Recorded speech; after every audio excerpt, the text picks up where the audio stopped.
गरीब मजदूर और शिष्य। एक बार की बात है, एक अध्यापक एक संपन्न परिवार के शिष्य के साथ कहीं जा रहे थे।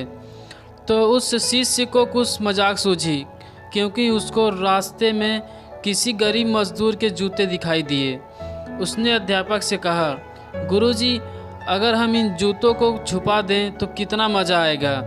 अब उसको तो मजाक सूझ रहा था, लेकिन गुरुजी ने कहा कि नहीं, गरीब इंसान के साथ इस तरह का भद्दा मजाक करना ठीक नहीं है।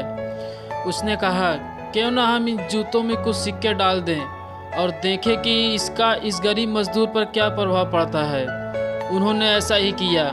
जैसे ही मजदूर अपना काम करके लौटा और उसने एक पाँव अपने जूते में डाला तो उसको कुछ कठोर सा महसूस हुआ।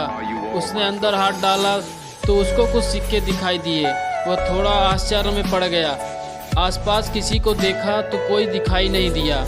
वापस उसने दूसरा पैर अपने जूते में डाला और वापस उसको उसमें कुछ सिक्के दिखाई दिए। अब दोनों जूतों के सिक्कों को उसने अपने हाथों में रखा और प्रभु की तरफ इशारा किया, हे प्रभु, पता नहीं किस भले मानुस ने यह सिक्के मेरे जूतों में छुपाए हैं, लेकिन जिसने भी छुपाए हैं उसको मेरी दुआ है, ताकि इन पैसों से मैं अपने बच्चों और पत्नी के लिए कुछ खाना और दवाइयाँ ला सकूँगा।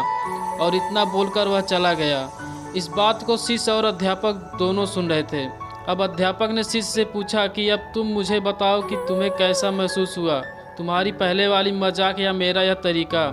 तो उसने कहा कि गुरुजी, मैं आपसे क्षमा चाहता हूँ। सच्ची खुशी किस चीज़ में है? जब हम किसी की मजाक उड़ाते हैं तो हमें कुछ पल का आनंद मिलता है, लेकिन इससे हमें बद्दुआ मिलती है। लेकिन अगर हम किसी की मुश्किल परिस्थिति में मदद करते हैं, उसको भी पता नहीं कि हमने उसकी मदद की है, लेकिन अंदर ही अंदर हमें पता है कि हमने उस इंसान की मदद की है। यही सच्ची खुशी है।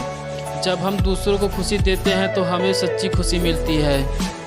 अगर हमारी कहानी आपको पसंद आई हो तो हमारे वीडियो को लाइक और चैनल को सब्सक्राइब ज़रूर करें।